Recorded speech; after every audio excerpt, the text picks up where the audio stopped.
Okay, so, and I'll go over here and see what works from here.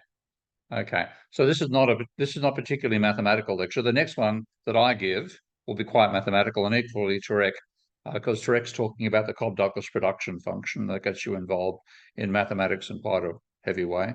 And I'll be including work that I've done now for modeling my Minsky, my model of Minsky's financial instability hypothesis for the new book. So it's the same material, but with a lot more content involved in it.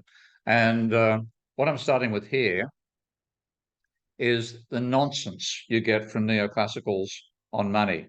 Um, the importance of teaching fractional reserve banking, the money multiplier, uh, all this material. You can't understand uh, the money multiplier without understanding fractional reserve banking, both of which are myths. And the importance of teaching fractional reserve banking 9 years after the Bank of England said it's a nonsense model. So this just is one reason I simply give up on the mainstream. I just don't expect them to ever do anything worthwhile or decent. They're teaching myths. When they have a like, I can understand them not listening to people like me, but not listening to the Bank of England and the Bundesbank. It just shows they simply don't want to know what doesn't fit their cognitive biases about the nature of capitalism. Pardon me, I clicked on the Twitter link there unintentionally. Let's go back here. So here's the Bank of England saying the central bank doesn't control the amount of money in circulation, and central bank money is not multiplied up to create loans and deposits, but they just ignore it. So this is just reiterating that you can't, if you try to show lending from reserves using the accounting principles of Minsky, and this is one reason that I'm very much in love with my own creation here, it'll tell you that doesn't work because you're going to have lend from reserves. That means a minus for reserves. Put money into borrower's account. That means a plus for borrower's accounts.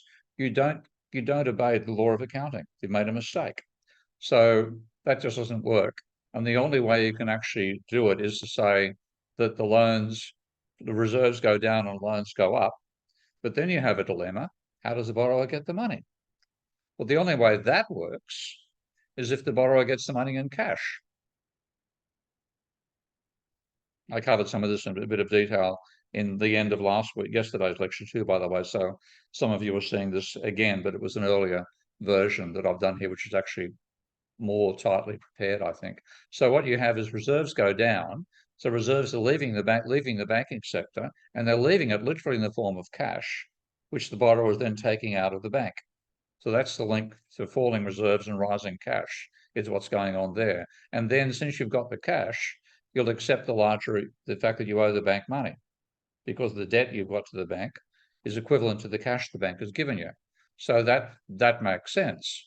But that's empirically false today. If you go back to the 19th century, you may well find a lot of loans are in cash. I imagine if you had to go and pay your stock hands in Dodge City, you needed cash. Okay. So you take a loan out from the bank and it would be literally reserves go down and cash goes up. So there is a historical precedent for it, but it's 19th century logic. And if you try to show reserves creating money, I have gone through that again. This is again a repeat for those who were in yesterday's talk. So you have people, the way the money multiplier model works, if it does work, is first of all, people deposit cash in the bank. Now that means the cash had to be created by the government. So the government controlled the initial stimulus that started off the creation of money. So there's the deposit going on. Then the bank then lends that money out again in the form of cash as well to somebody else. So reserves go down, and you see you have a rate of depositing of cash, or the people don't deposit all the money at once. Okay, each individual does perhaps, but collectively we deposit over a period of time. So there's a rate of depositing, and then there's a rate of lending, and the rate of lending is set by 1 minus the required reserve ratio. So lending from reserves is whatever's been deposited, whatever's in deposits time 1 minus the deposit ratio. So whatever going on here, you have cash, which is a stock of money that is held by the public, a time lag in the lending out rate. So setting the time lag at 1 means that over a year, people will lend out 100 or would deposit $100 of cash in the bank account. So if this was 0.5, for example, that would say people have $100 and they're depositing $100 every 6 months, which means their initial rate of depositing is $200 per year. Okay, but that's more than the amount of money they've got. But it's saying what's the rate? So if they do that at $200 per year and maintain it consistently, they'd put all their cash in after 6 months. Okay, that's what it means to be a larger number than the actual cash amount. So there's your deposit, which is here the flow, and then as that comes in, the banking sector hangs on to whatever the required reserve ratio is and lends out the rest. So if they're required to hang on to 10% of what's deposited, they keep $10 and they lend out another 90. And that's what's going on through that flow there. So you then, that's how fast the households deposit cash into the banks. And that's how much banks lend out of what's deposited in. So this is actually, strictly speaking, the world's first ever correct model of fractional reserve banking, which annoys the hell out of me. I expect to open up a textbook someday and see the Keen model of fractional reserve banking. Think, you bloody idiots. That's what they'll do to me. So what you have is this going on is the deposit rate determines how long it takes for the money multiplier to max out so that all the cash has been deposited in the banking system. So if I have that basic relationship here, which was $100 in cash initially, lent out at $100 per year, then after 78.36 years, because the bank's lending back out what it's lending in, so you've got this sort of shovel and reverse shovel process going on between the two sectors of the economy. After 78 years, there's still $39 worth of cash in the hands of the non-bank sector. And over a long, long period of time, that's 39 by 10 to the minus 3. Okay, so that's down to the stage where it's they've got a few cents left. So it takes 78 years for that process to increase the amount of money by a factor of 10. Okay? That's the overall dynamics. So if the public was depositing at the rate of $100 per month, then it would still take 8 years for that creation process to apply. So that's all. The logic is all inside that linked Minsky model there. I won't click on it now because this is quite a long presentation, because it's a myth. And the nice thing about Minsky is, this is why I call it the money telescope. It tells you what's necessary for that model to work. Okay, you can't simply assume that banks lend out deposits, which is what the neoclassicals do. Joe, what you just went through, Steve, is more or less what I used to teach in the early 70s to high school students. And and what I used to say was the government could produce 100% of the money in cash, but it would just sit in the vault and be a bigger target for bank robberies.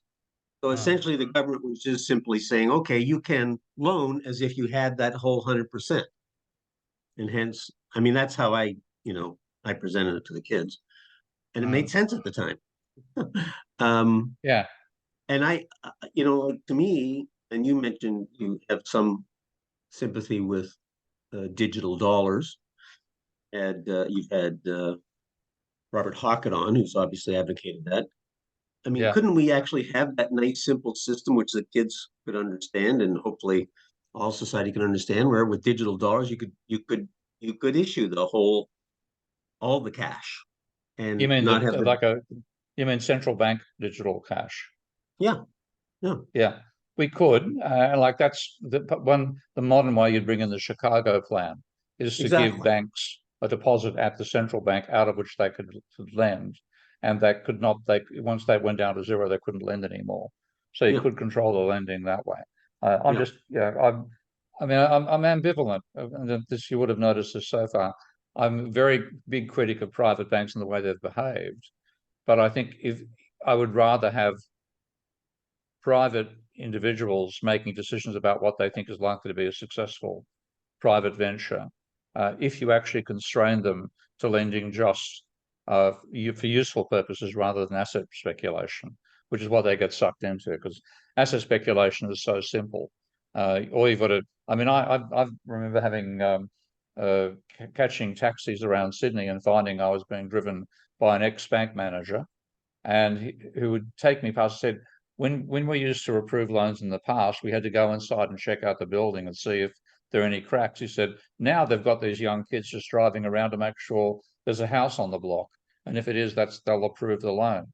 And what you get is a decay in the level of oversight they do, because they profit out of the short-term creation of loans. Their bonuses are all linked to the number of loans they issue and so on. Tarek. Thank you. Yeah, I just wanted to say that we have this problem also in Morocco, because we had a household bubble. That's how we name it. We had a household bubble, and it bursted, and we found out that Moroccan banks used to finance 100% of the buying of the price, the price, the construction, and the price of the, how we say that, property, in the property, and the Central Bank of Morocco had to to clean all this mess after that.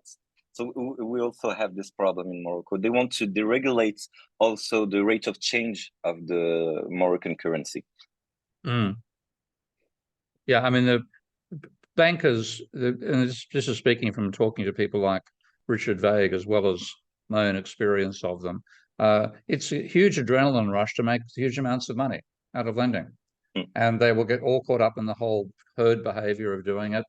And they will all lend to the same element, and you'll have boom and bust cycles coming out of it alone. Herb. I'm just going to comment about the central bankers. They often come from the private sector anyway. So why would we think for a minute that the central bankers would do a better job than the private sector? Exactly. Okay, we're letting the fox monitor the person who watches over the chicken house. It's exactly useless. Yeah. It's the mythology is so huge. We have to get rid of the mythology across the economics, which is why I love what you're doing. Thank you.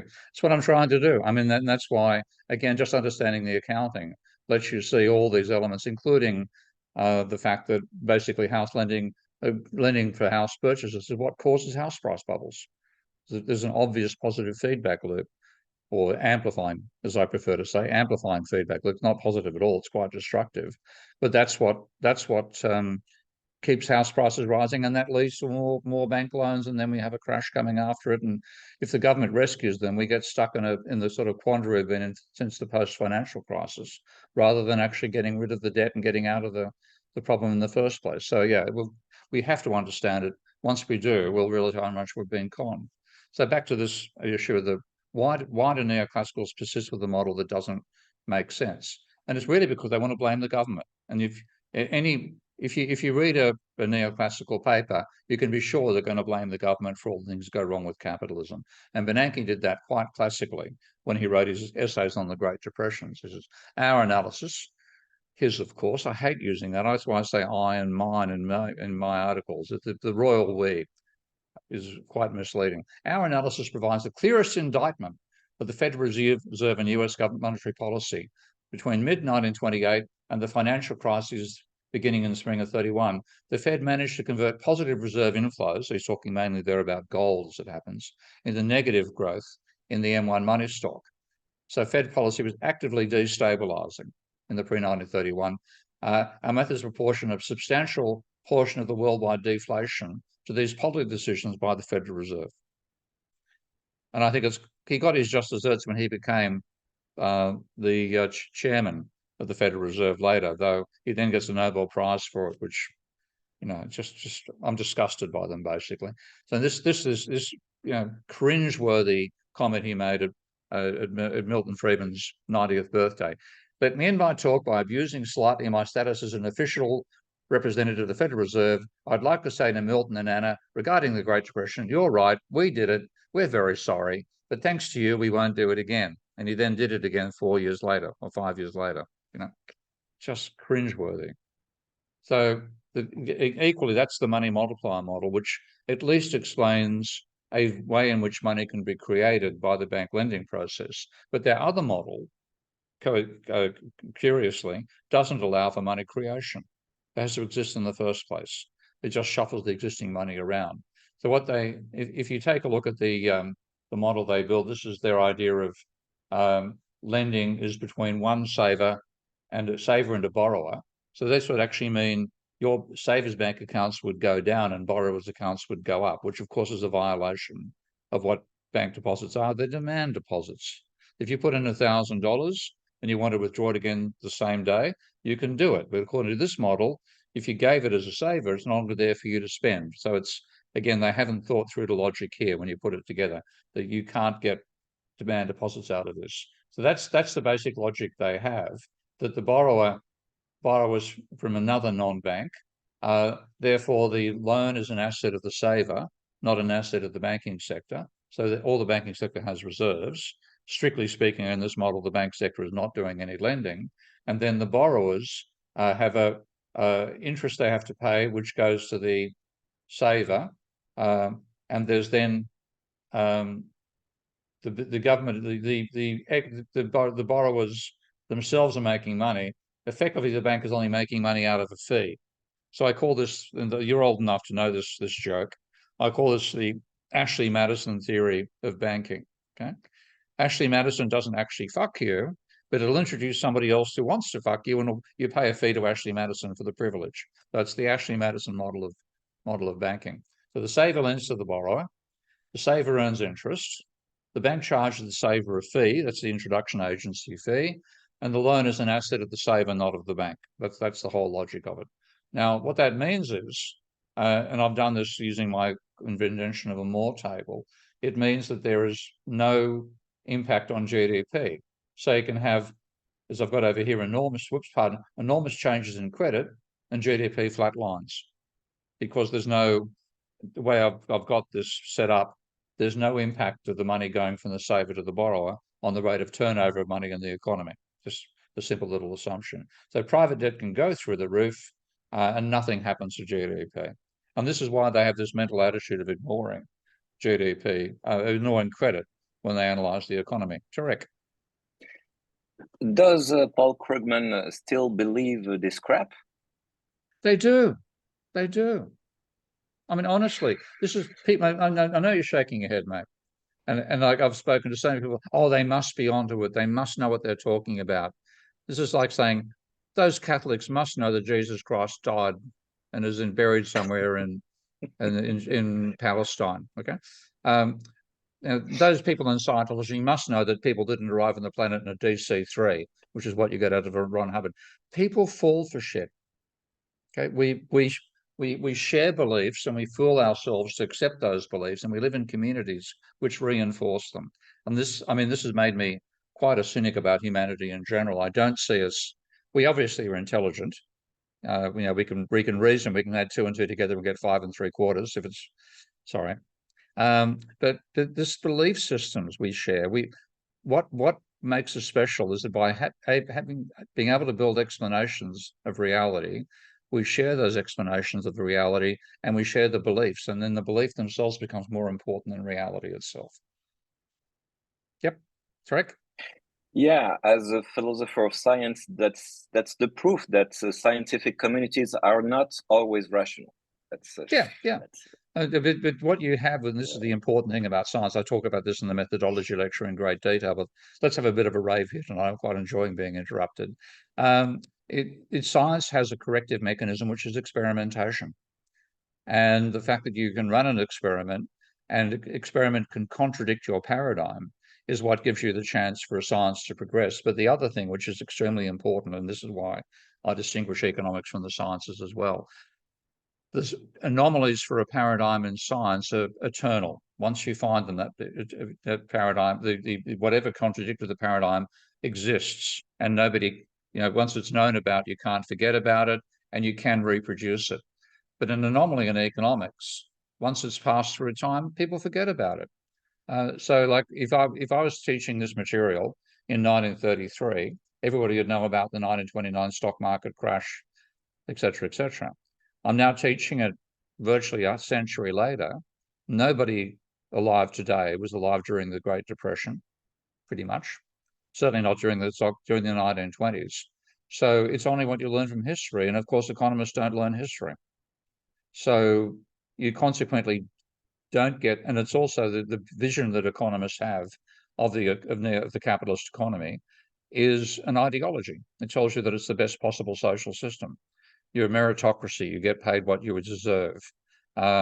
Innovation occurs, which is partially true, more so in the capitalism than any other social system. So you have all these praiseworthy elements of your attitude towards capitalism, and that can be so seductive to an 18-year-old kid.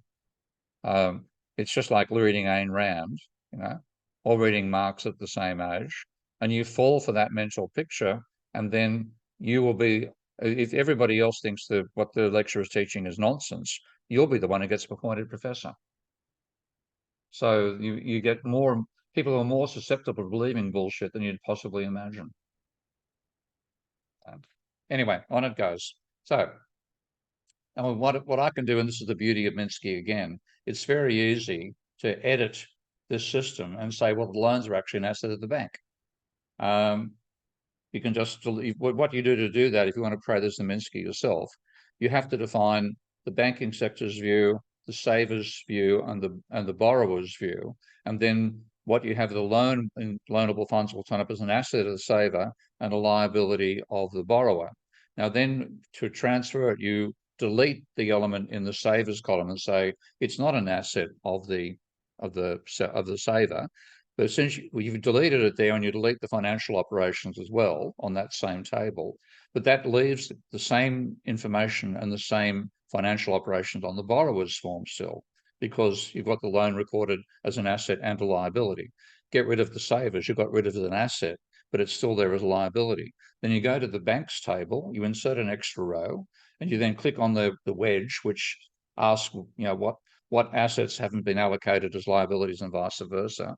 You'll see the loan is there as a liability, therefore it turns up as a potential asset for the banking sector. You'll click on that row and all the operations come across. And then the one change you need to make is that interest payments have to go to the bank's equity. So you need to add that in, and bang, you've gone from loanable funds to bank originated money and debt in about 30 seconds. It's actually faster to do than it was for me to explain. So that's why it's so useful. And it's why, please spread Minsky around, get used to using it yourself. The more people who use it, the more we can break through this set of myths. So what you get out of that change is, if you change credit, as you can see here, credit's going up, so is GDP growth rate. Credit goes down, so does the growth rate. Credit is the driving factor in a capitalist economy. And once you have the telescope, you can no longer ignore the craters on the moon, which is what's going on here. So when you see that, you see, okay, well, you cannot leave the banking sector out of macroeconomic models. If you do, you're ignoring the major and the second largest or third, consumption, investment, and credit. Okay? And credit funds both consumption and investment. But if you look at the scale of credit as a component of aggregate demand and income, it's between 5 and 25 and even 40% on some occasions of GDP. And it can go positive to negative. So the volatility is so much greater, and therefore it's the major determinant of changes. And neoclassicals don't want to include that at a visceral level, because if they do, all their equilibrium thought goes out the window. So they hang on to this ridiculous belief rather than looking at it properly. So credit is the driving force that causes financial crises. And it's no wonder neoclassicals haven't seen this, because their paradigm puts blinkers on them to even considering this. So if you have the simple... I have a question about that. Yeah, sure. I've shared this, thinking with people, and of course, so then I'm on the end of explaining it. And one kind of objection that's raised is, well, how do you know that the correlation between private debt, private credit collapsing and the economy tanking, how do you know that correlation is causation? In other words, could it be that they both have the same cause, as opposed to the banking the bank's contracting being the cause of the contraction? Well, I actually start from the causal argument. So the very first thing that's why I built the idea of a Moore table, because what you find is credit is part of aggregate demand and income. Okay? So it's a causal component of GDP. And therefore, and people borrow, when you borrow, nobody borrows for the sheer pleasure of being in debt. Okay? So you borrow to spend. And equally, if you're paying your debt down, you're doing it because you're financially constrained and you want to, minimize your liabilities at the expense of your assets at the same time. Okay. So the causal thing is the decision to take out a loan. Well, that's a qualitative argument, but is there a quantitative way to show that, or a mechanism? Like one thing I was wondering is when 2008 hit, I think a lot, there's all these people I hear, it's some number like, I don't know, half the US doesn't pay off their credit cards each month, right? They get a credit card bill and they're making minimum payments. And I was just wondering, like, what happened in 2008? Do the banks call those people up and say, we just lowered your credit limit and now those people can't spend as a result? Is that the mechanism that the banks, quote unquote, stop lending and people have less money in their pockets to spend? No, it's really the fact that when you take out a credit obligation, you've got commitments to pay it over time. And it was really the mortgage debt that was the hole that we fell down in the financial crisis. So if you have people who are taking out mortgages because they're seeing house prices rising, and they're borrowing more than they can afford to service with their income, then they're doing it because they think, if I get into trouble, I can liquidate the house. But if you get enough people who get caught in the time gap between taking out the debt and having to repay it, they find that they can't pay the debt. They get foreclosed upon. Suddenly, there's an increase in rapid increase in foreclosure sales, and then when that happens, that is going to both mean people seeing, first of all, the price is cheaper. You don't need to borrow as much. And secondly, seeing people so it's a very rapid swing around we're going to positive credit to negative credit. And the numbers, the numbers and the fit with economic activity are ludicrous, as I've said several times in this course. I would never make up the numbers that I find in the actual statistics. And you'll see that in this talk. Tariq. Yeah, I wanted to ask you a question. In his book, in the General Theory, Keynes said that the credit component of the global demand was highly fluctuating. Am I wrong or right? Highly fluctuating. Fluctuating. Yeah. Fluctuating. Yeah. With the scale is big, but I wanted to know if the volatility of the credit component was as high as it was back in the 1930s. Not as high. It was actually much smaller. So, like the credit change in the global financial crisis was in America's case, from plus 15% of GDP to minus 5. In Spain's case, wait for it, was from plus 40 to minus 20% of GDP. Yeah, but the Great Depression was bigger. The Great Depression didn't have quite the same positive. I think it hit about, well, you'll see the figures when they turn up shortly.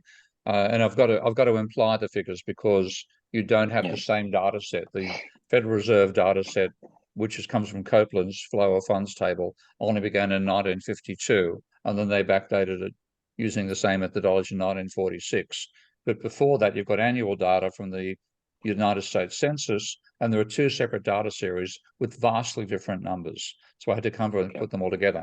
When I do that analysis, I get the increase in credit in the Roaring 20s peaking at about 10% of GDP, but the negative hitting minus 30%. Yeah, I've just only in the last 3 weeks have I done that. This is new.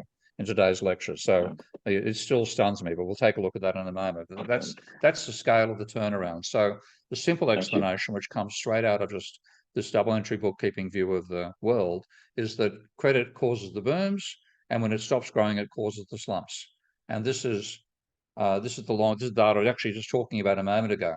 So these are the red line is a genuine data series. That's data that the government maintained right back to 1790, as you can see.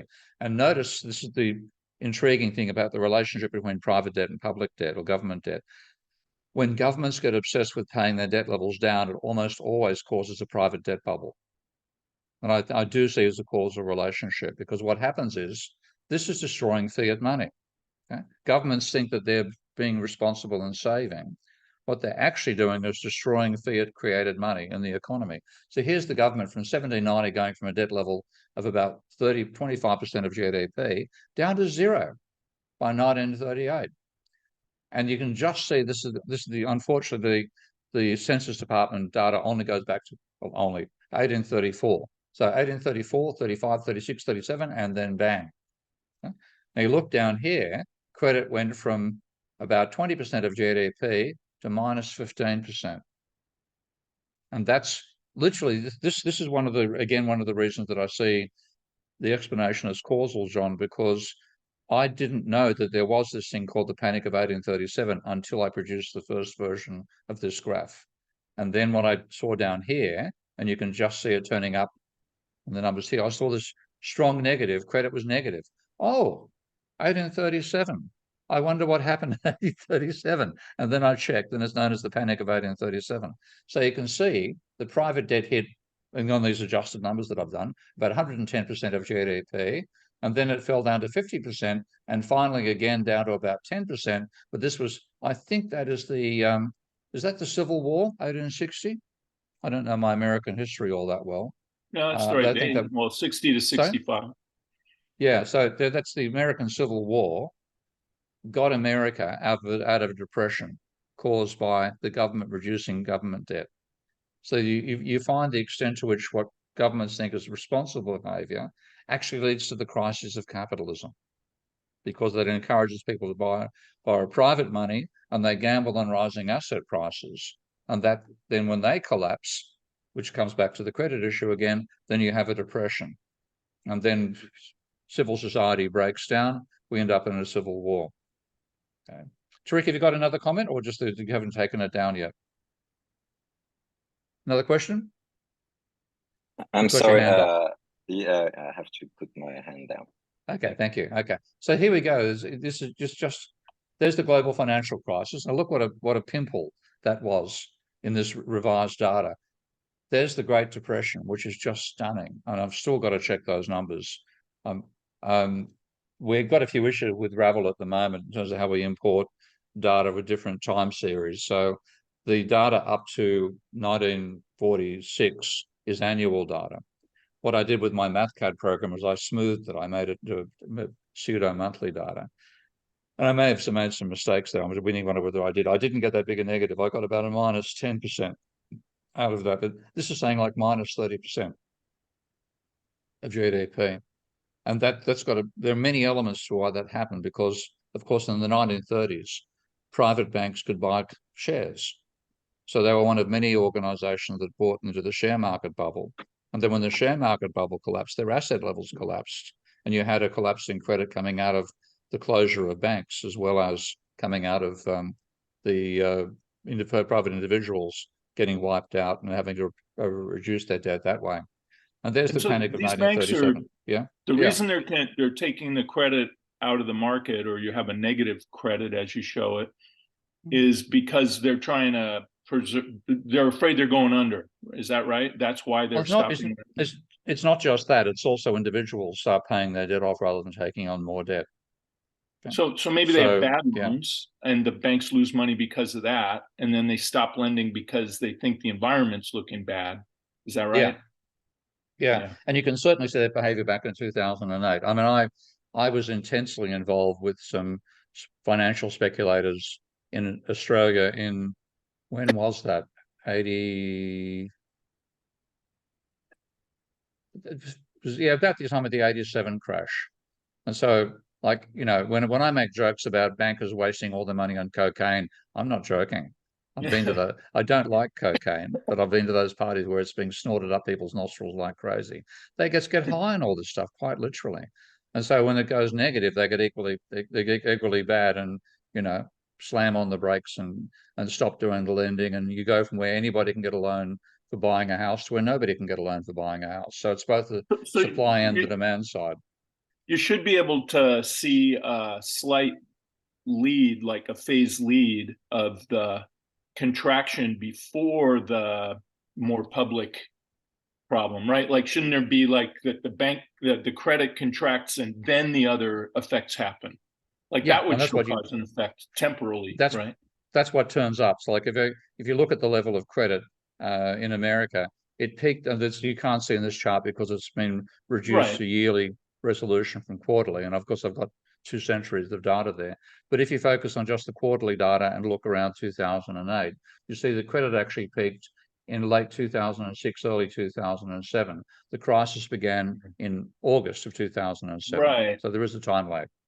Yeah, I work on, you know, control systems, and that's, you know, it's a very simple thing to observe, right? You spread out the timeline, and you look and you see what happened first, right? I mean, it's a way to debug things.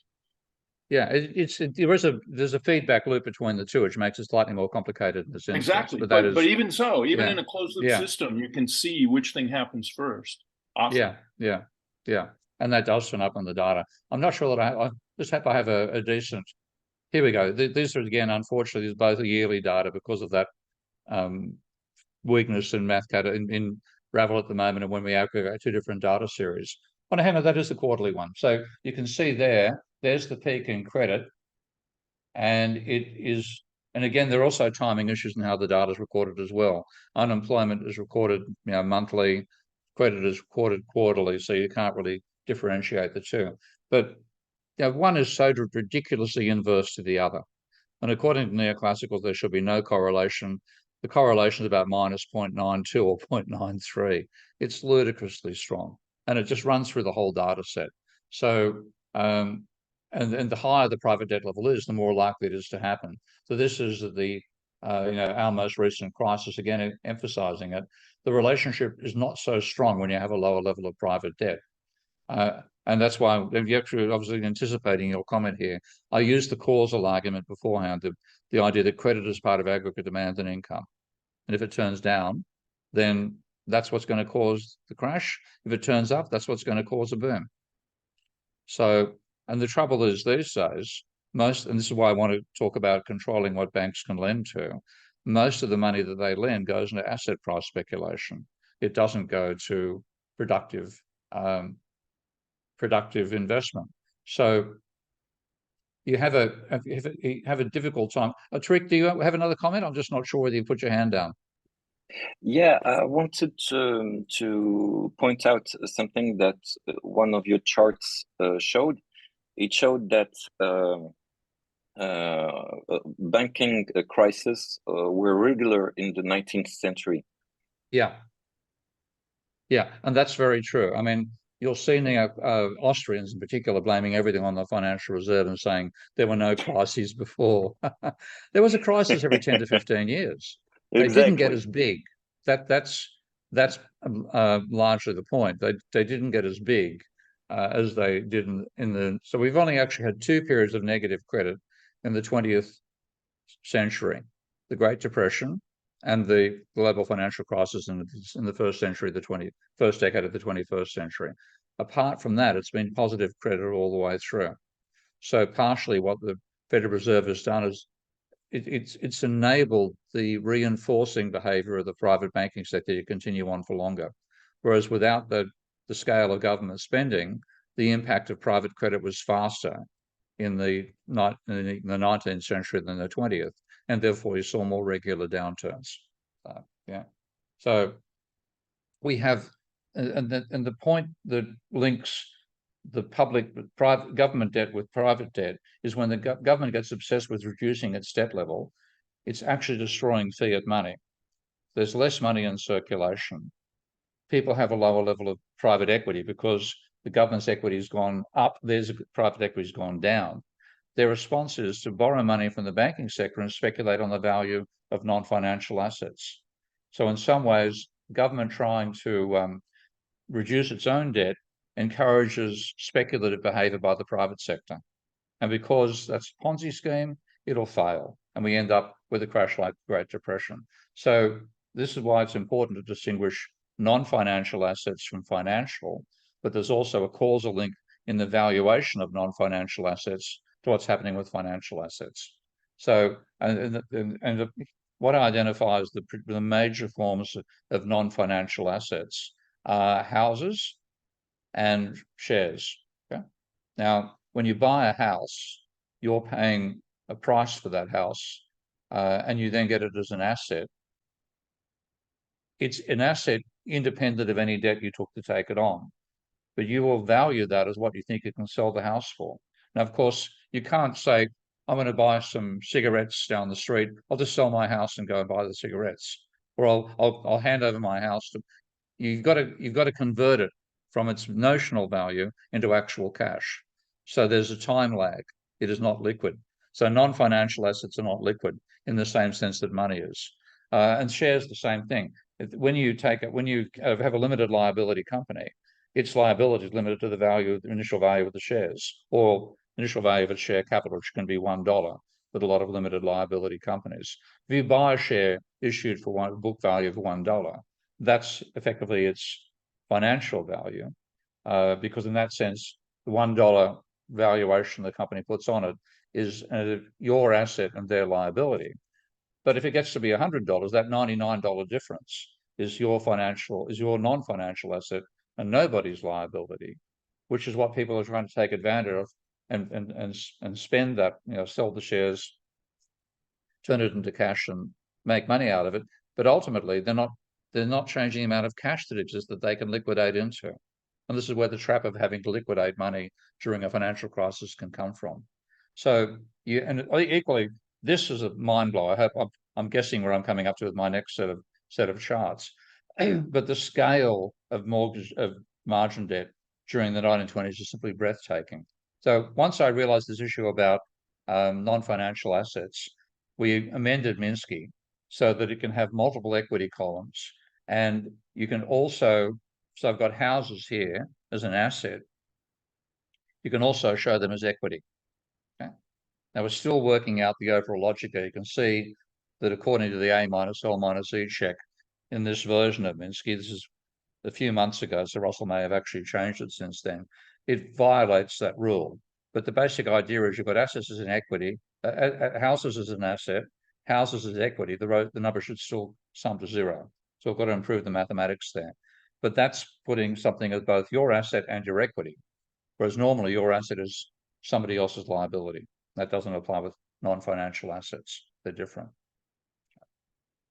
So, but you purchase non-financial assets using financial assets. So there is a link between the two. So the finance for real estate, for buying housing properties, comes from mortgages, and from shares it comes from margin debt. And so what you can do, and I've still got to work this logic through fully, but this is the basic argument, you can approximate the physical demand for housing by dividing new mortgages by the price level of housing. Okay, so that's if you want to have demand and supply analysis, that's your demand. So the physical demand for houses is new mortgage debt divided by the price of houses. That's how many sort of average houses you can buy with new mortgage debt. The physical supply, and I may actually put this down to being fixed at some point because physical supply changes very slowly, is some fraction of the existing housing stock was put up for sale, and that will vary, the fraction will vary, plus new housing being constructed. So there's your supply. Some fraction of the existing housing stock plus creation of new houses. Now, effective demand for housing is equal to supply sold. Okay, so what determines how many houses, what the equilibrium level of the market is the supply of housing. So you can write demand is equal to supply. Okay, that's the number of transactions that occur fundamentally, and that gives you an approximate price. You can say the price is roughly equal to the new mortgages divided by the supply of housing. JP. Hey, so if the new mortgages are remaining at a constant level, it means that the demand is zero? No, the new mortgages are changing all the time. GH, that's just differential equations. So what you have, and we had this during the global financial crisis, a rapid increase in mortgage debt. So the rate of change of mortgages, there's this thing here, DDT of M for mortgages was quite positive. The mortgages were growing all the time. Okay? I mean, in practice, they may grow all the time, or, I mean, go up, go down, but in the math model, I mean, I should be able to see, like, if the mortgages stay constant, that somehow translates to a zero demand somehow. Yeah, if mortgage debt remains, that's mortgage debt itself being constant. Okay, so that means if there's no mortgage demand, then effectively you'll have actually falling prices coming out of that, because to get some form of equilibrium, this is positive. That's also got to be positive to some extent. So it's when this becomes dramatically more positive that if this dramatically exceeds the supply of housing, then you're going to get rising prices coming out of it. I can actually just do it with a second differential. So I differentiate the rate of change of houses, and I get it's the rate of change of the rate of change of mortgages divided by supply of housing. And when you calculate that through, you know that this is quite slow. The rate of change of housing supply is quite slow. Because it takes a long time to build houses, so the construction side is quite low. And the fraction which is actually sold has got a couple of elements to it. One is people hanging on to housing, wanting to sell, and then it might be panic selling during a downturn. But also it's related to divorces, losing a job, moving overseas, all these factors which aren't quite macroeconomic. So what you finally get is, roughly speaking, the rate of change of house prices is driven by the rate of change of mortgage debt. Tariq? Yeah, so when the acceleration of mortgage debt is negative, the average housing price is falling. Yeah, exactly. And that's what I'll show in the data in a moment. Okay. Cliff. Okay. Yes.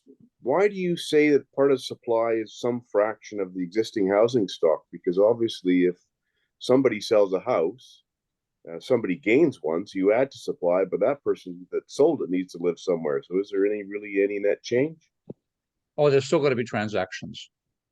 Yeah. So I'm looking at the level of transaction, not like, when you supply, when you supply a mineral water, it gets drunk and thrown in the bin. When you supply, the house still exists. So it's how many housing transactions are there? Okay. So this is putting the data together using Ravel to show, then this is, again, I hope to make this more sophisticated at some point. So I've got house data and this is all household credit. So this is the change in household credit and change in house prices. That's the changes. Oh, hang on, that's actually wrong. That is actually household credit as a percentage of GDP. So it got up to 100% of GDP. If you look at the change in household credit and change in house prices, that's your correlation. And I must be honest here, I didn't first publish this because I was a coward. I worked out the logic of the argument, and I thought, oh yeah, I know the logic makes sense, but the economic data is so patchy and so chunky that I'm pretty certain if I tried to model it, I'd find that it contradicted my argument. So being a bit gutless, which is not usual me, I decided not to check the data. Then somebody did and found that I was right. So what's called the credit accelerator was invented by a couple of guys in a French, English investment company, but they're using my logic. So it taught me not to be a coward, stick my neck out instead. Now, this is the weird one. This is margin debt. Take a look at the increase in margin debt across the 1920s from and is actually more extreme than that. I've got improved data using Ravel to do it, from about 1.5% of GDP there to 8.5% over the decade, which is monumental. And that's at the time when margin debt allowed you to put down 10% and buy 90%. So you could put down $1,000 and buy $10,000 worth of shares. And therefore, if share prices went up by 10%, you doubled your money. Okay? If they went down by 10%, you were wiped out.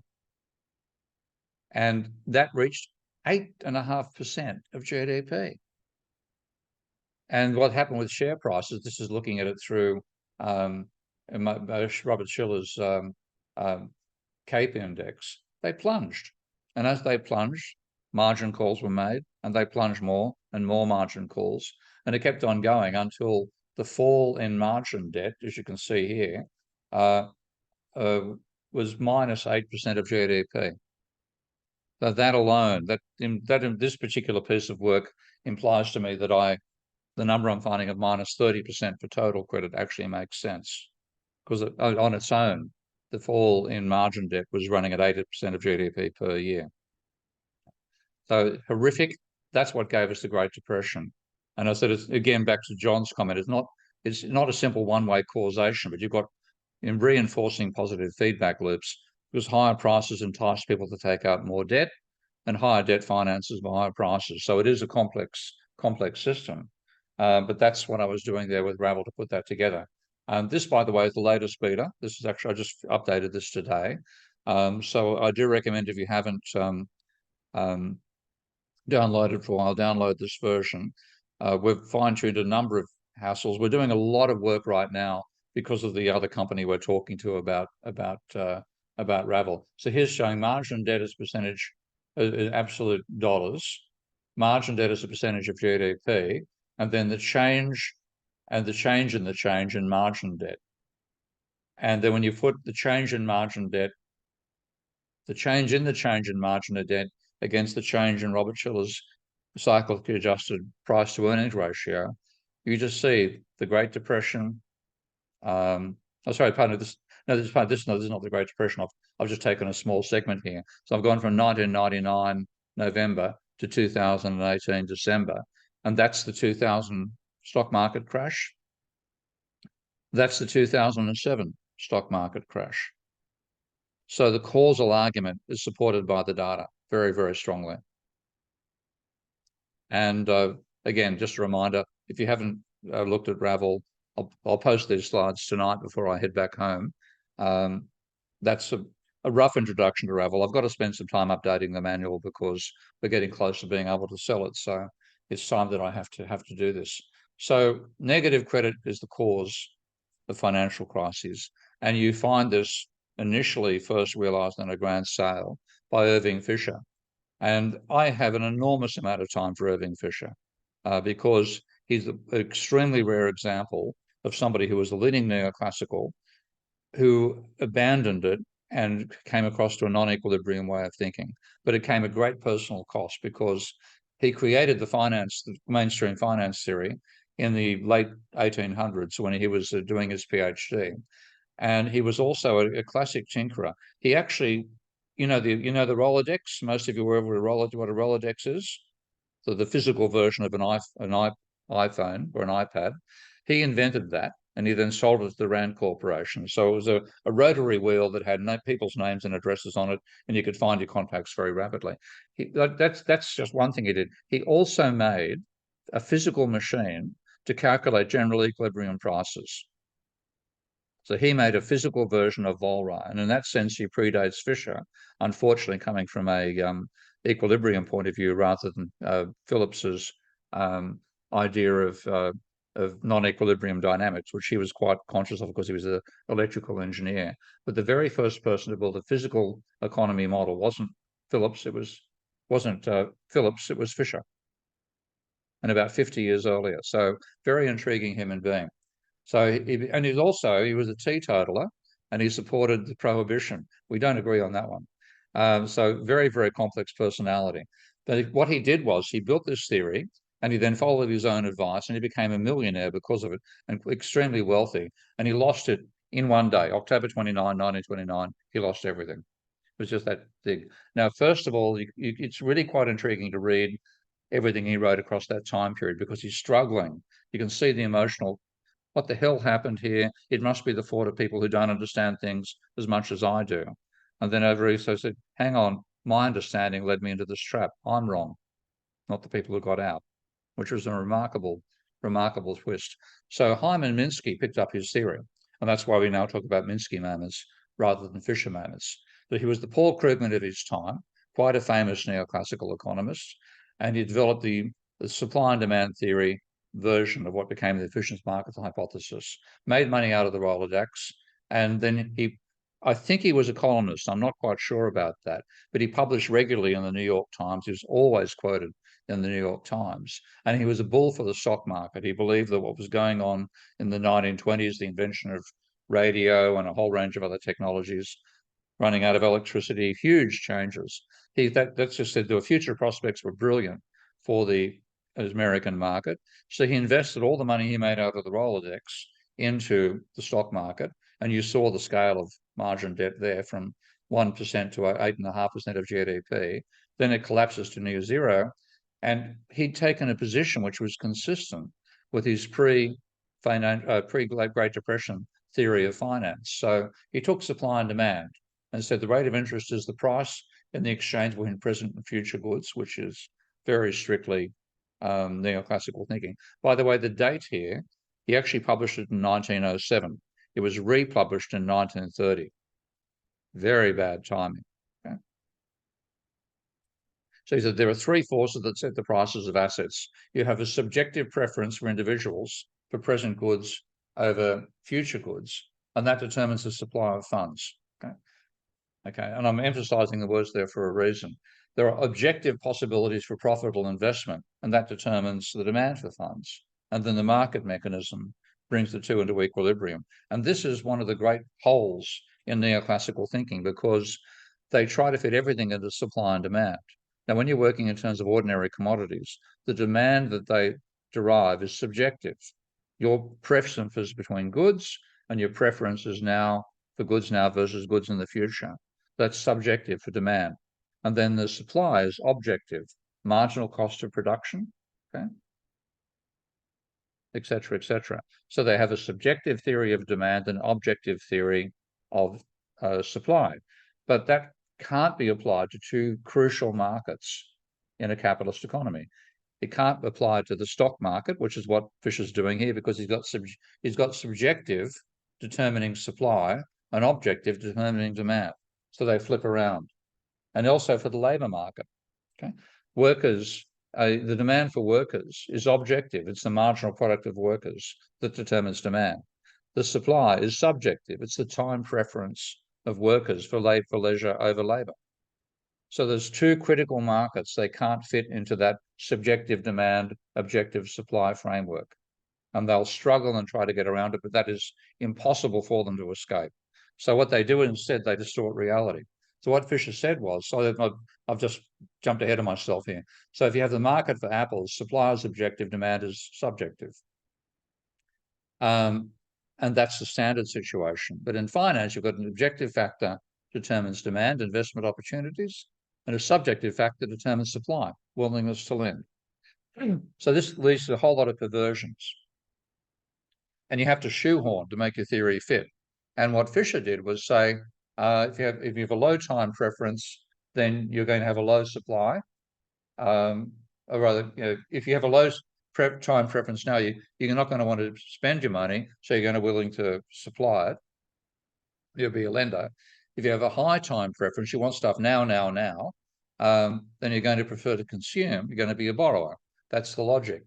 And so borrowing is those who have a high time preference for present goods acquire the funds they need now at the expense of later income. That's the logic that they go through. Now, the objective side of the demand is you have the marginal productivity of investment determines the demand for funds.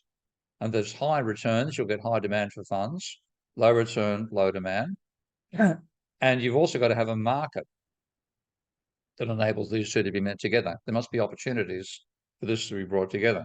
So you have it with a high rate of interest, there'll be a very high supply of funds.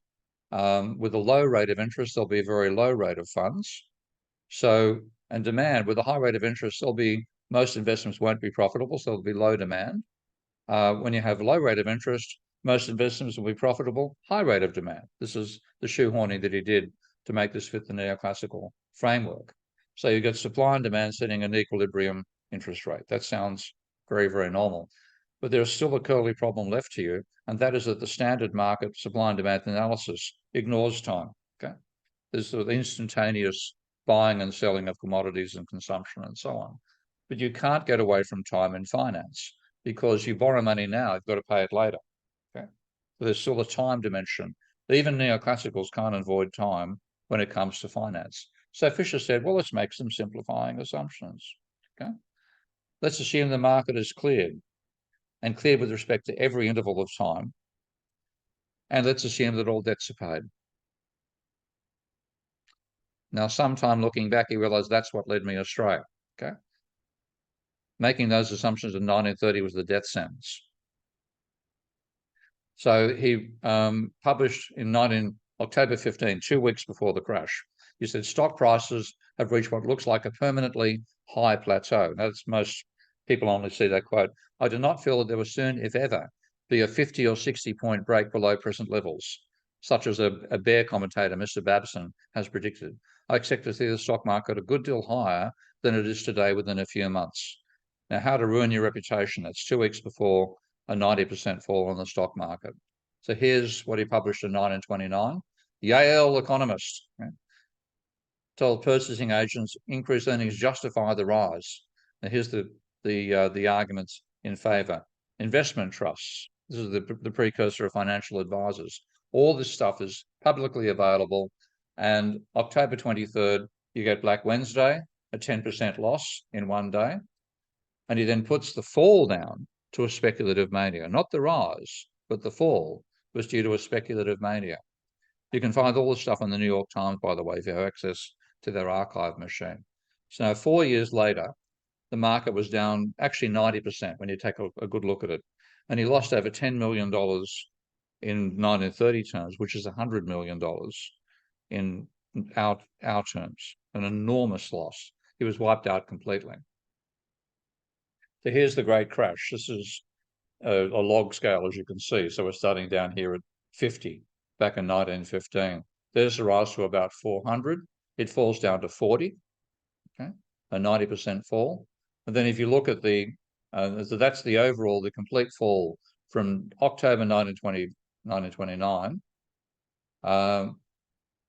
down to, I think it was 1931 or 32, halfway to 32. So that is less than 3 years for that to occur. And there were rallies, and the rallies suck people back into the market all the time.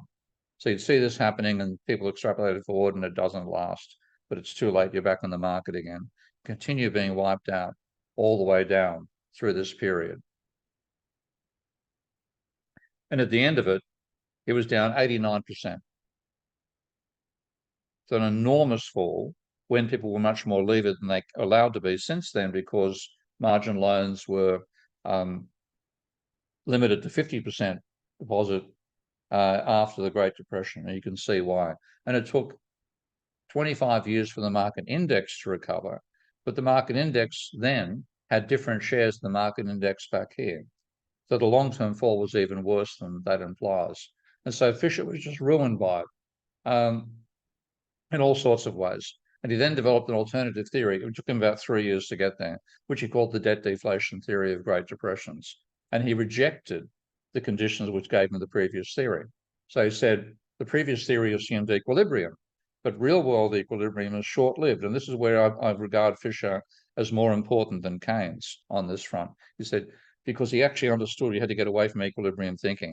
So he said new disturbances are, humanly speaking, sure to occur, so that in actual fact, any variable is almost always above or below the ideal equilibrium. Tariq. Yeah, I wondered if in your new book you're talking about the concept of equilibrium, like you did in debunking economics. Much more so. I'm going through the mathematics of it. Okay, where you say that most of the time economies are not at equilibrium for a fundamental reason. You quote Marx and Minsky, if I remember well. Yeah, no, I'm actually trying to put the mathematics together of how you do a non-equilibrium approach to economics in the new book. So it's much stronger on that whole non-equilibrium front. And I must say that I've always regarded equilibrium as a fetish of neoclassical that led them astray, the belief that the market reaches equilibrium. But I've actually come to have the same attitude that János Kornai had. János Kornai being a famous, recently deceased young Hungarian economist I was a fan of his work and vice versa. And he said, interesting enough, when his final Festschrift, he asked me to write the review of what he regarded his most important book, which was not his book on supply-constrained versus demand-constrained economies, but a book he called Anti-Equilibrium.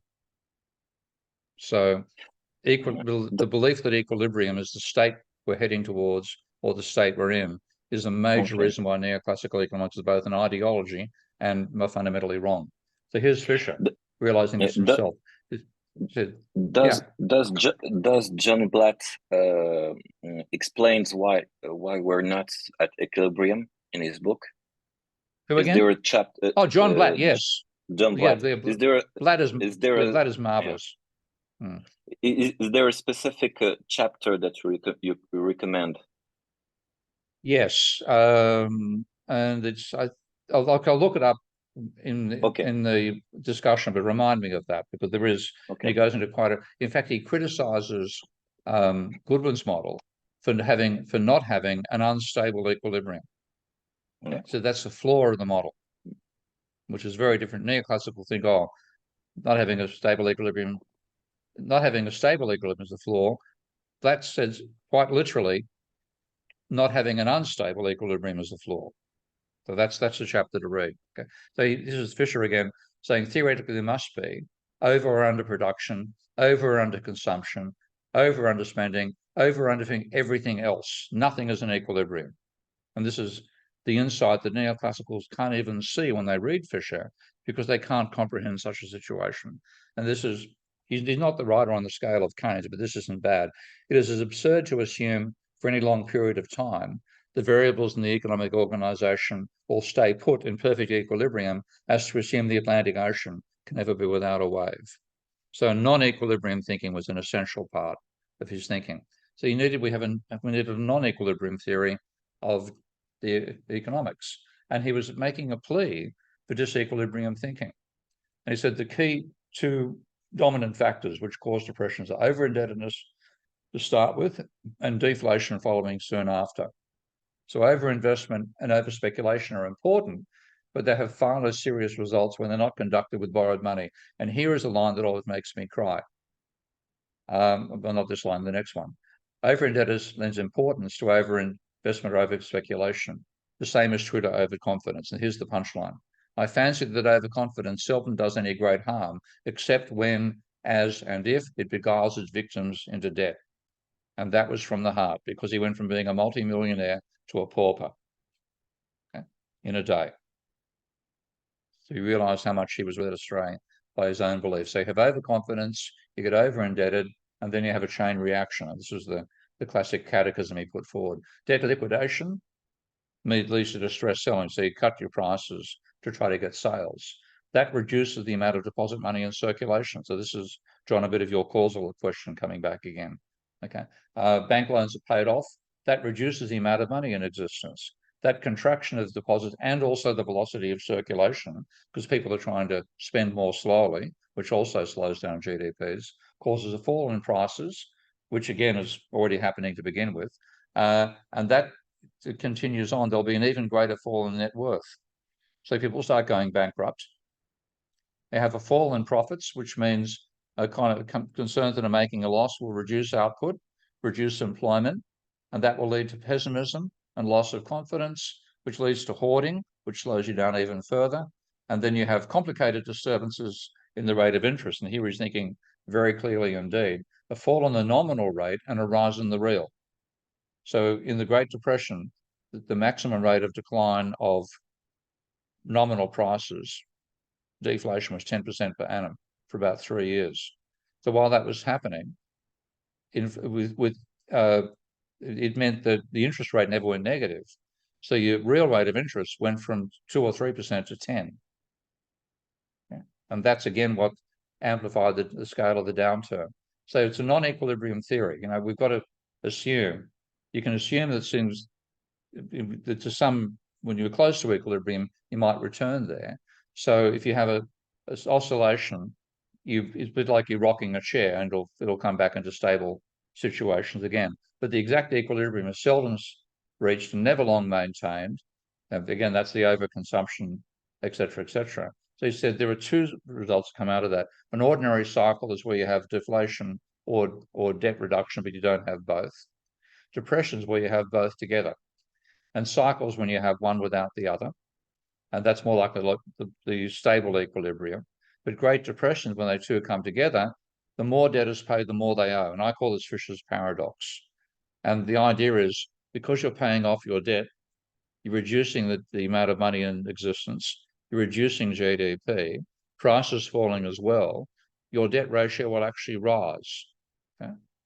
You end up more indebted compared to your income than you were before you tried to pay the debt down. And that actually turns up in the statistics as well. So, incredibly wise of Fisher to make this conversion. Yeah, Tariq. Yeah, by trying to repay their debts, individuals actually rise the private debt GDP ratio. That's the paradox. That's right. And that when you take a look at the data, that's actually what happened. So private debt peaked in 1929. It was falling until 1933, and the debt ratio rose until 1933. That's why I call it Fisher's paradox. He's quite correct to identify it. So what you get out of that's a sensible theory that explains what happens after you get into a period of excessive private debt. But this was forgotten in many ways, except by Minsky. Minsky had not read Keynes until sometime in the 1960s, but he read Fisher back at pretty much when he was old enough to read. He was reading Fisher. And what you have is, I think Fisher's got a better explanation for the Great Depression than Keynes had. But they were living in different countries. They had different orientations to begin with. Keynes was enhanced by the Great Depression. Fisher was destroyed. But you'll find very little discussion of this in Keynes's general theory. So Keynes talks about, in a satirical way, about how if you want to increase demand, real demand, you can do it by reducing, pardon me, I'm getting a bit caught by talking too much. If you try to increase the quantity of money in real terms by reducing the wage, that increases the burden of debt. But if you increase it by increasing the money supply while leaving wages unchanged, that doesn't increase the burden of debt. So he then says, having regard to the excessive burden of many types of debt, it can only be an inexperienced person, slang for a neoclassical economist, who would prefer the former, because the neoclassicals were arguing to cut wages. That was their solution for the Great Depression. So Keynes was talking more about the physical and macro. The main things which Keynes added, which Minsky took on board ultimately, was the idea that there are two price levels in capitalism, actually more than two, but at least two, and analysing expectations and the behaviour of financial markets, where Keynes was absolutely the master. So in most of the general theory, you'll find Keynes arguing in terms that make a lot of sense to a neoclassical economist. The marginal efficiency of investment, MEI, okay, marginal. Straight away, it's like a neoclassical thinker. But in chapter 17, there's this throwaway line that I did not notice. I only saw it when Minsky said chapter 17 of the general theory and the paper called The General Theory of Employment in 1937. So I thought, well, Minsky found that it's got to be there. So I went back and reread the general theory for that particular chapter. And you find him saying investment is motivated by the desire to produce those assets at which the normal supply price is less than the demand price. That's the beginning of a two-price argument. It's only one line in the whole of the chapter.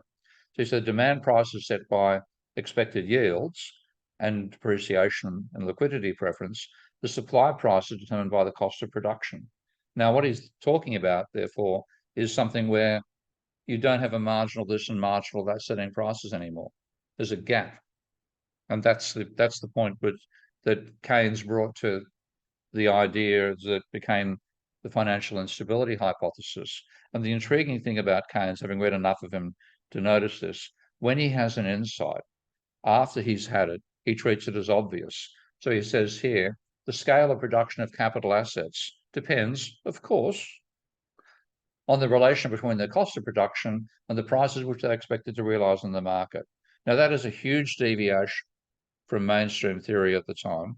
He was regarded as a mainstream theorist when he started writing the general theory. And he just, so it's obvious. Okay? No need to discuss it, it's obvious. It completely overturns neoclassical theory. To Keynes, it's obvious, so he says, of course. Okay? So what you've got with the idea of a marginal efficiency investment, as he said, that's the idea you can reduce uncertainty about the future to the same calculable status as that of certainty itself by a Benthamite calculus. He said, whereas the type of uncertainty that matters investment is something about which there is no scientific basis on which to form any expectation whatsoever. We simply do not know. So how do you form expectations? And Keynes gives three ways that people form their expectations about the future, which points out why financial markets are so fragile. First of all, the expectations turn up in the prices. I'll let you flick through until you find the page there, Tariq. I can see you checking. Is that the general theory? The book?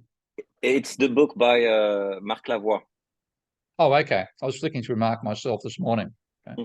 So you have asset prices are subject to very, very sudden changes. So he said the marginal efficiency of capital is simply the ratio of the yield of an asset to its demand price. And therefore, every different level of asset prices, you're going to have a different MEI. It simply doesn't make sense. But of course, that's what the neoclassicals stuck with ever since. Now, Keynes said there are three ways in which we form our expectations under uncertainty, and I think this is beautiful writing. We have a presumption that the present is a much more serviceable guide to the future than a candid examination of past experience would show it to have been hitherto. Okay? We believe that the existing state of opinion, as expressed in prices, is based on a correct summing up of future prospects, and this is the punchline. We rely upon mass sentiment. We endeavour to fall back on the judgment of the rest of the world, which is perhaps better informed. That's the real way we form expectations. Now, that is so fragile that any easy change will flop you around. You're showing off the book, are you?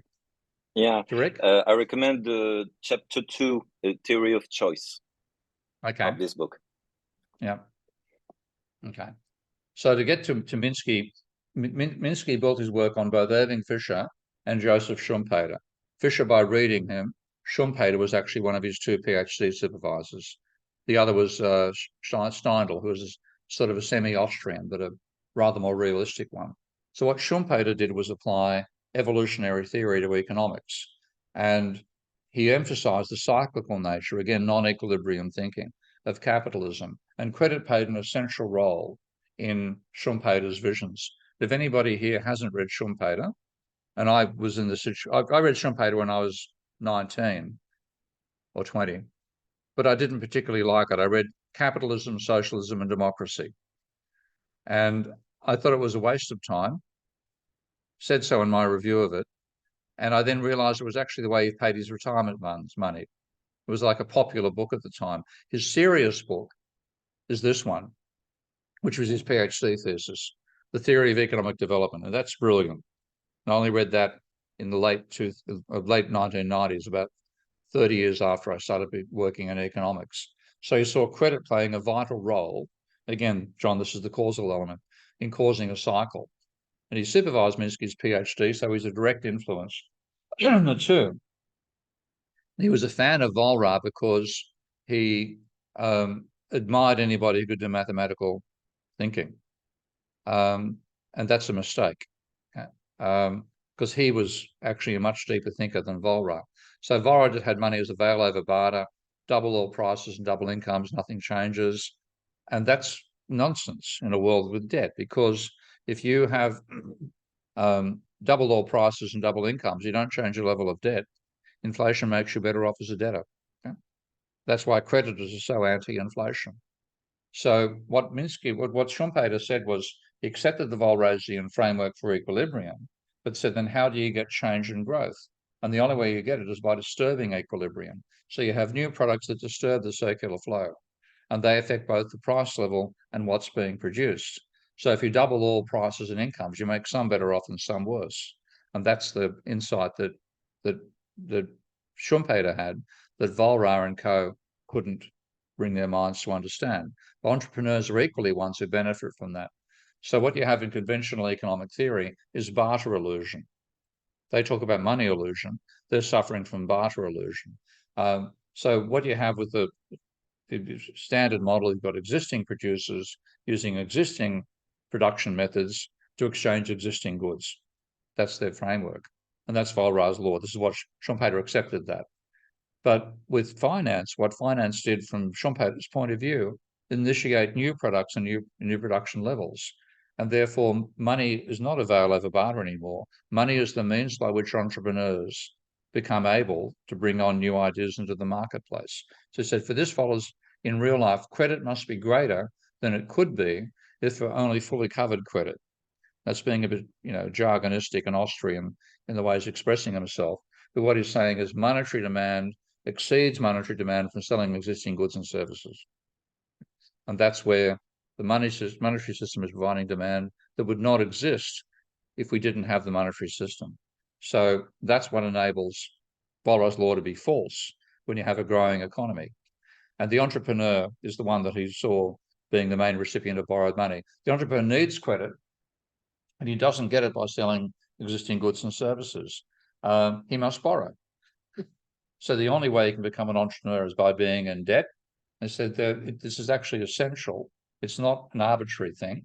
So he said, before he requires any good whatsoever, he requires purchasing power.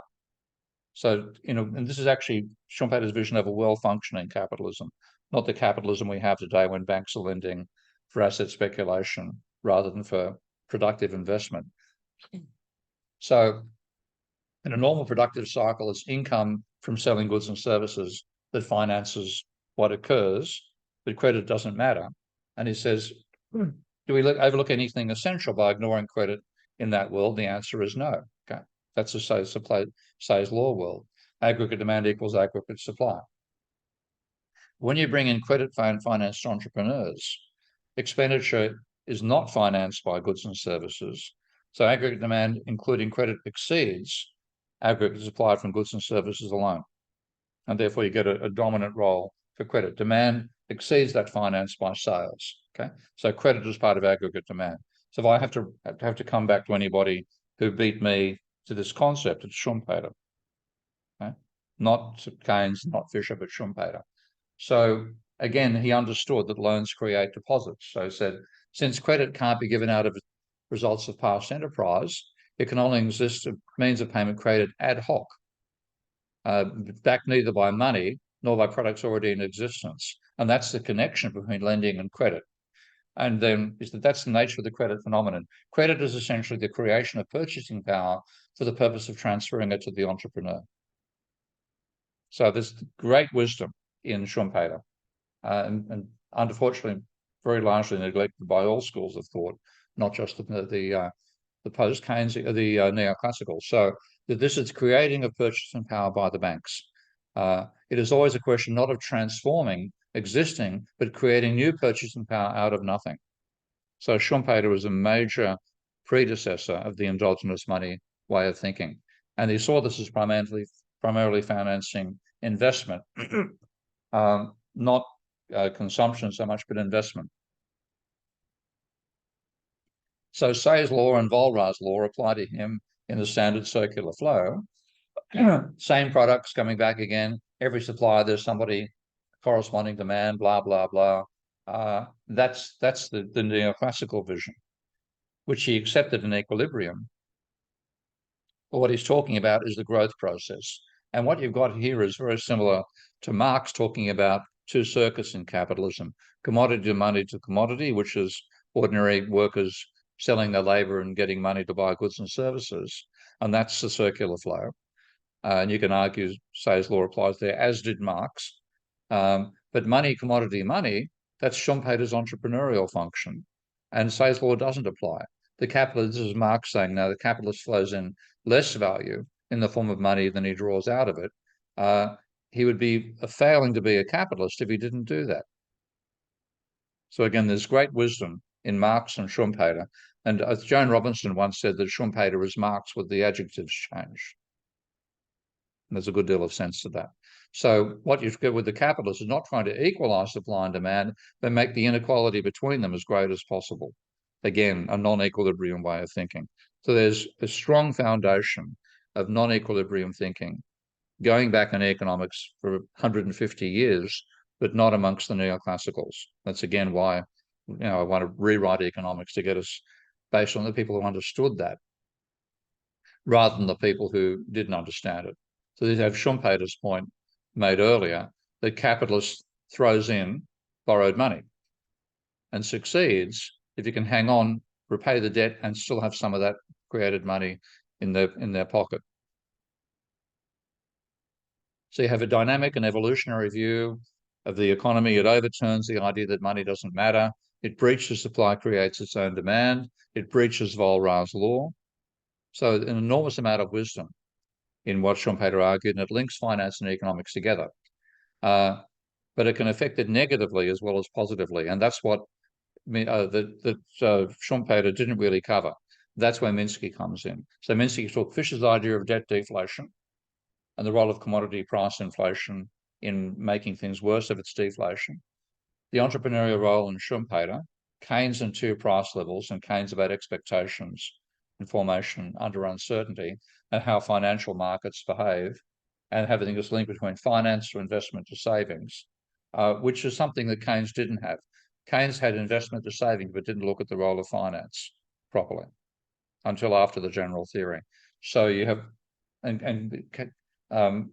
another person that was an influence on Minsky was Skoleski, talking about finance as a limited investment. And he read Marx. I don't know that I've mentioned this to you a lot before. Tarek, yeah.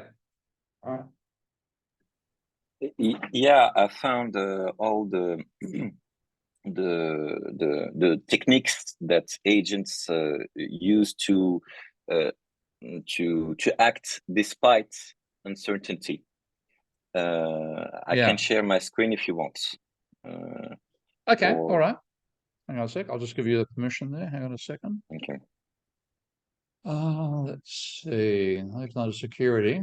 Share screen. Okay, give it a try. Okay. And I'll just stop my share. Okay. This is it. On a more general plane, various procedures have been suggested by Keynes and Simon to handle the complexities of the decision-making, especially in situations of fundamental uncertainty. These are: when a satisfactory solution has been reached, stop searching, take the present and the recent past, as guides for the future, assume that the present evaluation of the future is correct, follow the opinion of the majority, look for alternative actions when existing ones are too uncertain, take actions that reduce the amount of uncertainty. When uncertainty is too large, postpone the decision or proceed to a partial adjustment. Yep. Okay. Actually, I'll give a little anecdote here that different to the one I was going to give a moment ago. If you could just unshare your screen, okay. I'll go back to mine. Tarek, if you just stop sharing. Okay. Thank you. Okay. I used to run a history of economic thought course at the University of Western Sydney, and as part of it, I'd set students to give a presentation and to have a debate in class over it. And there was one student who was didn't look particularly special until she got up on stage.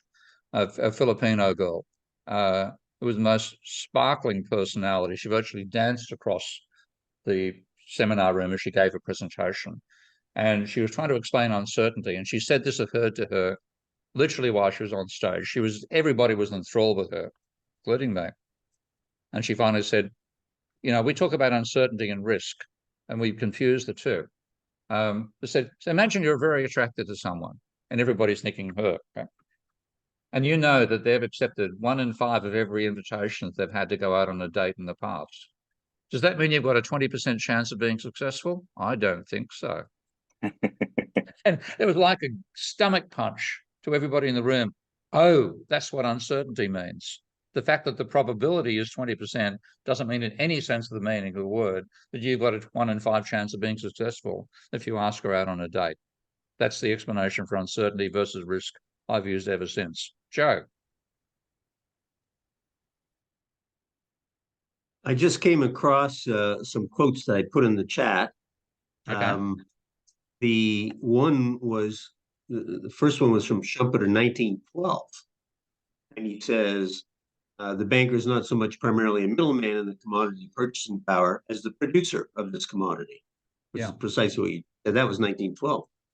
And, well, he actually wrote it, that the book I'm quoting from, he wrote in 1911. There you go.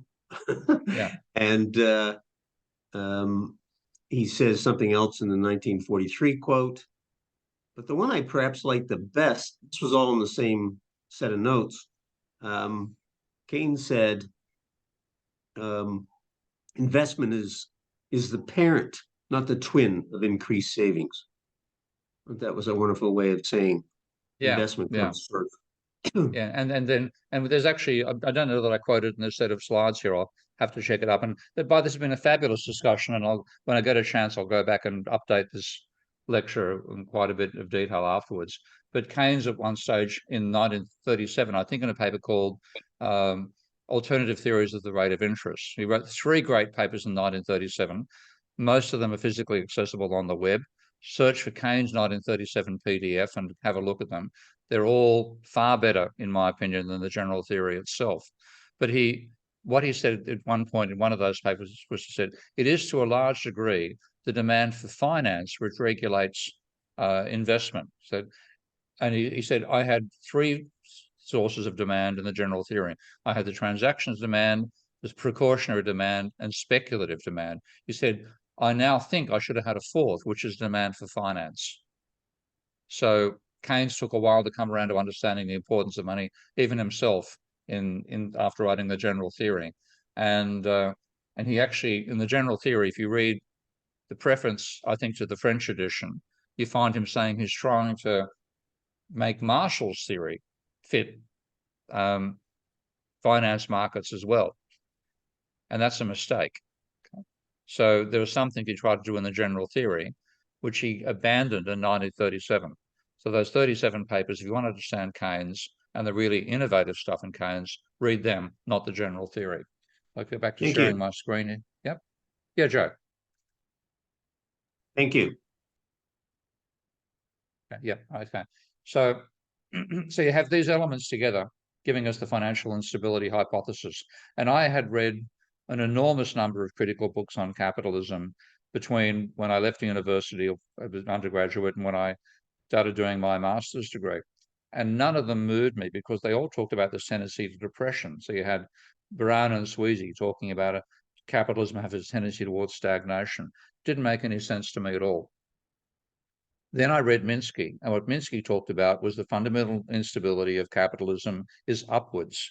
The tendency to turn doing well into a speculative boom is the fundamental instability of capitalism. And that's what I thought he nailed. That's why I regard Minsky as the most important integrator of non-orthodox economic thought in history. He brings it all together.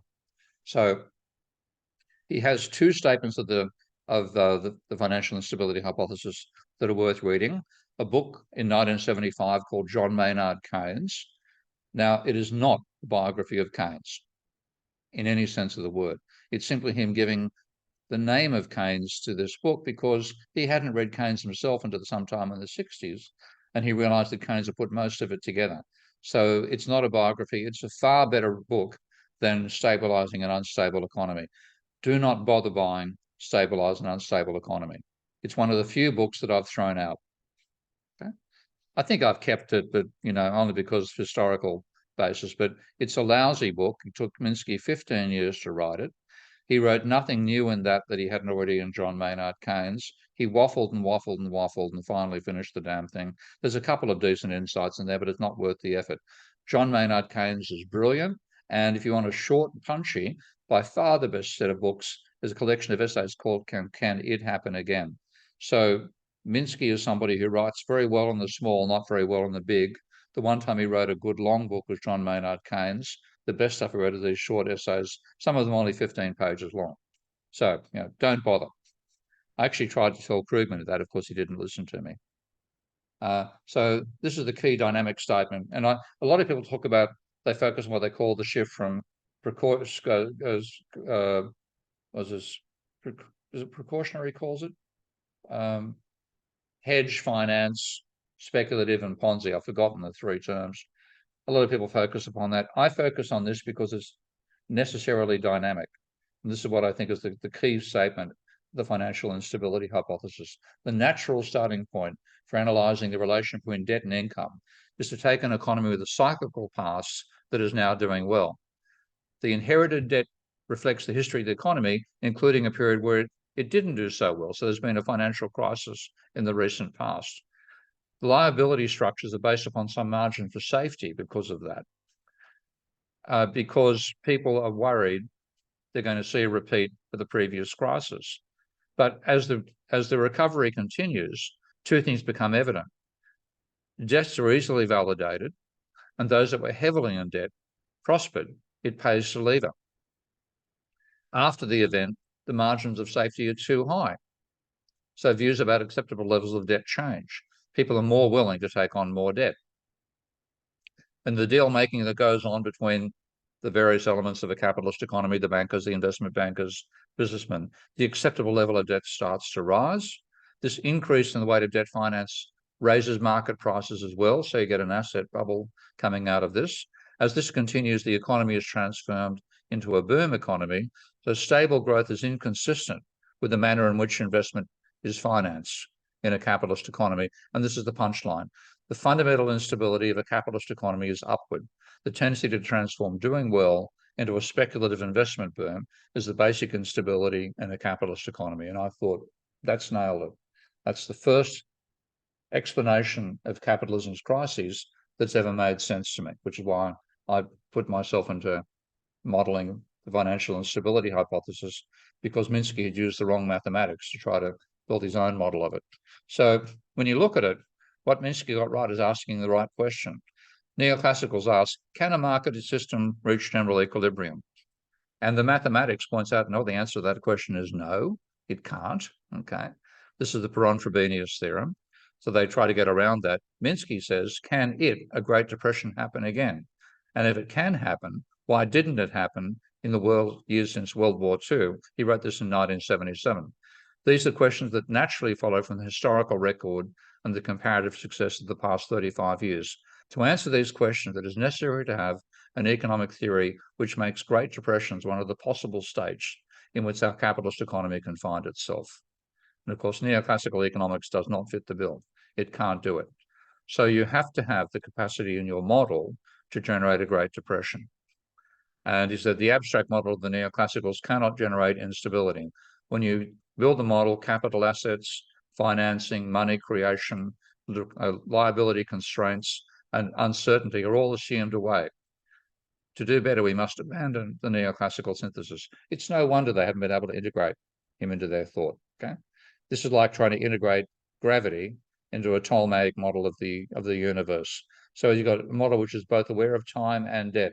You start with an economy in historical time, not logical time, which Sraffians are into, and a lot of post-Keynesian models before Minsky as well. This is historical time. So you know there's been a debt-induced recession in the recent past. And because of that debt-induced recession, everybody is currently conservative about debt to equity relationship, asset prices, and so on. So therefore, only conservative projects are funded. But because the economy is recovering, most of those projects succeed. So firms start, and both firms and banks revise their risk premiums. This is not a case of asymmetric information. This is coherent information, changing of views about the future. So the accepted ratio of debt to equity rises, and asset prices start getting revalued. So you get what's ultimately Minsky called the euphoric economy. You have a period of tranquility causes expectations to rise. And so stability or tranquility in a world with a cyclical past and capitalist financial institutions is destabilizing. And that's, again, absolutely nailing the argument. So you have self-fulfilling expectations. You have a decline in risk aversion, which causes an increase in investment. That causes the economy to grow faster. You're also borrowing credit and spending it in, which also increases the growth of the economy. Asset prices rise, so it becomes profitable to speculate on asset prices. There's an increased willingness to lend, which increases the money supply. And that's, again, the point that money is not controlled by the Fed. So riskier investments are enabled and more asset speculation also is enabled. And then you start getting Ponzi financiers coming out of here. And this is Minsky's, this is where I find the idea of Ponzi financiers quite useful. The cash flow that a Ponzi financier gets is normally less than their debt servicing commitments. So they're the fragile ones. They're the ones who are likely to fall over first. The way they profit is by selling assets in a rising market. And they therefore are very insensitive to the rate of interest. You can't control their desire to borrow money by putting up the price of money, because if they don't get the new money, they can't pay their outstanding debts and they'll fold. So they'll pay any old price. So what you have is eventually rising rates make conservative projects speculative. Non-Ponzi investors sell assets to service those debts, and the entry of new sellers floods the asset market. People regard the asset market as very, very broad. In fact, it's relatively narrow. So a small increase in the supply of people liquidating assets for money will cause the rate of growth of assets to stop, and instantly Ponzi financiers are bankrupt, because they can no longer sell assets for a profit, and they have debt servicing obligations that exceed their cash flows. And you have a collapse in asset prices. Debt to equity ratios will spike because of that. The expansion of the money supply goes into reverse, investment evaporates, economic growth slows, you're back where you started again. So that's Minsky's overall cycle. And that's what I decided to model, and building the financial instability, mathematical model of the financial instability hypothesis. Minsky also talks about the rate of inflation. So you have a low rate of inflation, or you have deflation. Debts can't be repaid. You'll get even non-speculative businesses going bankrupt. You'll get into a depression. With high inflation, which is what happened in the 70s, a rising nominal cash flow means you can service those debts. Even though the money supplies, money becoming worth less, you can still pay off your outstanding debts. Inflation will also reduce the debt to GDP ratio, so you get stagflation. So Minsky had an explanation for the stagflationary period in the 1970s. And a major reason why Keynesian economics lost out, as Friedman claimed, there was no Keynesian explanation of stagflation. In fact, Minsky had already provided one, but he wasn't mainstream, though nobody saw that particular argument. Big government can also mean that its anti-cyclical spending enables debts to be repaid, and you'll then renew the cycle again once private debts are also paid down. So stability in Minsky's framework, and he says this explicitly, is not avoiding cycles, it's avoiding breakdown. That's how we should define it. Cycles are a natural part of any living system. Breakdown is not a natural part. You want to avoid a heart attack. Okay? So Minsky's theory has been widely adopted by post-Keynesians. It's been ignored by the mainstream and completely distorted when they do try to read him. Here's Bernanke, and I love this one. This is in his book, Essays on the Great Depression. Minsky and Kindleberger have argued for the inherent instability of the financial system, but in doing so have had to depart from the assumption of rational economic behavior. And then he has a footnote saying, I do not deny the possible importance of irrationality in economic life. However, it seems the best research strategy is to push the rationality postulate as far as it will go. End of his discussion of Minsky and Kindleberger. Okay? Again, this is the extent to which they ignore things which don't fit inside the intellectual framework. That's all he has to say about Minsky in a book called Essays on the Great Depression, published in 2000. So what you get, of course, when you look at the data, you see Minsky. This is looking at the level of private debt. It's far greater than government debt. Credit is much greater than the deficit, so it's actually driving the system overall. And change in household credit drives house prices as well. So the whole bubble we saw during the dot-com boom and and the subprime boom afterwards was driven by levels of private debt, and credit drives unemployment. So this is why credit is so important to understanding how a capitalist economy operates. And they're completely omitted from the mainstream models. That's why they've got to work out convoluted, distorted explanations of what happens in the real world. But you can incorporate them into economics. And what I'll do, not next week now, we're going to have a break next week, and a week after that's going to be Trick. So 3 weeks from now, I'm going to go through and show how you can model Minsky by extending Goodwin's model. And I've now, this is since I last gave this lecture, I've added quite a few mathematical models elaborating how you go from the cyclical model that Goodwin gives us to a cyclical debt-based model to the impact of government stabilizing an unstable system. But what Minsky built himself on is actually what Goodwin built himself on is the argument in Marx. And this is one of these weird things where Marx let an assumption slip in Capital, Volume 101 Capital. He deliberately assumed that gold was money in Volume 1 of Capital, and he assumed that workers get paid a subsistence wage in Volume 1 of Capital, except here. This is just a little mind fart that he had, or mind orgasm is a better way to describe it, explaining how cycles can occur. In chapter 25 of Volume 1, I think in section 3, a rise in the price of labour implies accumulation slackens because more money going to workers in this two-class system he's working in means less for capitalists. Therefore, the rate of accumulation falls. Therefore, there's less investment. So what that will mean is unemployment will rise. That, therefore, means the capitalist process has removed the obstacle it created to itself by high-priced labour during a boom.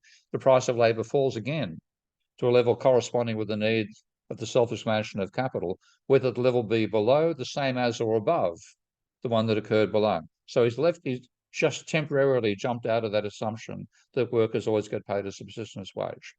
So this is in 1867. And this is the basic logic you find in Marx. High wages, low investment, low growth, rising unemployment, falling wage demands, increased profit share, rising investment, high growth, high employment, high wages, and on the way you go back to the same thing. So what Goodwin saw in 1967, he drew this analogy with the predator-prey model. You have a rate of growth of prey, which is fish, and the fish are capitalist fish in this model, depends positively upon the supply of food and negatively on interaction with predators, with sharks and workers. So you have a rate of growth of the predator is negatively depending on how many predators there are, and positively how many prey. So what you get out of this is Minsky showing that private debt, you add Minsky here and say private debt is a essential and dangerous element of capitalism, and I can show that I can build that working from strictly true macroeconomic definitions, and I'll do that next week. I think I've talked enough. Let's have a bit of a chat. I'll stop the sharing here. All right. That was a long one. Cliff, you're in New Zealand, aren't you? What time is it now?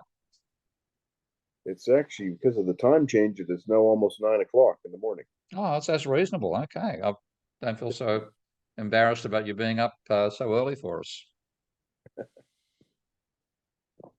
We had got quite a few. This is a good audience today, so I'm pleased. Any more comments, or are we pretty much saturated?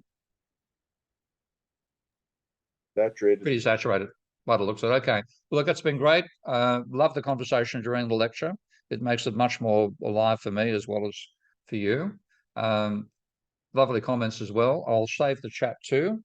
And I'm going to head back home tonight because I want to wake up early tomorrow to see if Elon Musk gets his rocket to take off.